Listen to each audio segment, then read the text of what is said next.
মায়ের পারফরমেন্স ছাড়তে হবে তো একটা কাজের গান গাইতে পারতো। খিটখিটে বুড়ি একটা।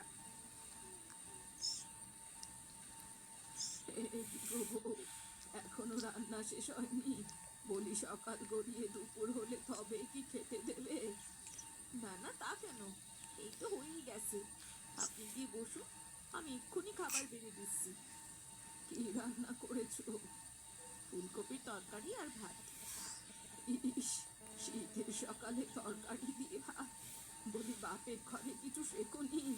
যাও, ঘরের পেছন থেকে কটা বেগুন নিয়ে এসো, আর তাড়াতাড়ি বেগুন ভর্তা করে আমায় খাবার খেতে দাও। আচ্ছা ঠিক আছে মা।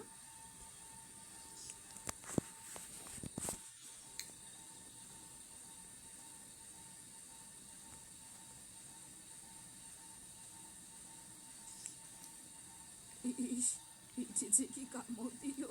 বউ, ও বউ, আমার পিঠটা চুলকে দাও তো। আমায় এত অবহেলা!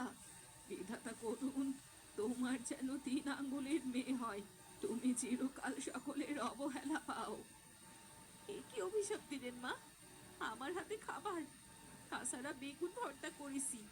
সালহাত আপনার পিছে রাখলে তো আপনারই কষ্ট হতো। আমার কষ্ট নিয়ে তোমায় এত ভাবতে হবে না। তুমি কি মনে করো আমি কিছু বুঝি না? তোমার মতো খাটো মানুষের মেয়ে কি তাল গাছের মতো লম্বা হবে? আপদ!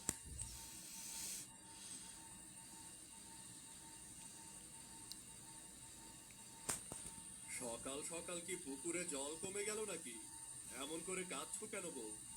আজ কি তোমার চোখের পানি দিয়েই সকালের খাবার সারতে হবে নাকি? শোনো, আমি একবার চোখের পানি খেয়েছিলাম, ভারী নোনতা জল। আমি কিন্তু বাবু নোনতা জল খেতে পারবো না। কাঁদছি কি আর সুখে? দুঃখ হয়েছে বলেই তো কাঁদছি। এমন ঘরে এসে পড়েছি, শান্তিতে একটু কাঁদতেও পারি না। ও, তা বেশ, তুমি শান্তি করে কাঁদো। শুধু বলে দাও, আমি কি খেয়ে বের হব, নাকি না খেয়েই চলে যাব? বলো। না না, তুমি না খেয়ে যেও না। কর্তা না খেয়ে বেরোলে যে অমঙ্গল হবে সংসারে। আমি তোমাকে দুধ খই খেতে দিচ্ছি। দুধ খই? তা বেশ, তা বললে না তো তুমি কাঁদছো কেন? তুমি কাঁদলে আমারও কান্না পায়। আমার মন তো বড্ড সরল, কারো দুঃখ আমি মোটেও দেখতে পারি না। বিয়ের এত বছর পর আমি মা হতে চলেছি, কিন্তু তোমার মায়ের অভিশাপ যদি ফলে যায়, যদি সত্যি আমার 3 আঙ্গুলের মেয়ে হয়, তখন কি হবে? ভালোই হবে, ওর নাম রাখবো তিনু। আমাদের বেগুনতলায় ও রান্না করে আমাদের খাওয়াবে। সবকিছু কি এত সহজ? অযথা জটিল করে কি হবে?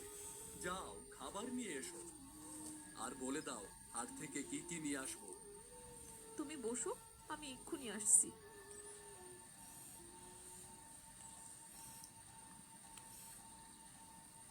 মা, ও মা, মা গো, মা তুমি কাঁদছো কেন? তুই কোথায় ছিলি তিনু? আর যাবো কোথায়? আমাদের বাড়ির সামনে কে যেন একটা বড় পাথর রেখে গিয়েছিল। সবার তো আসা যাওয়া করতে কষ্ট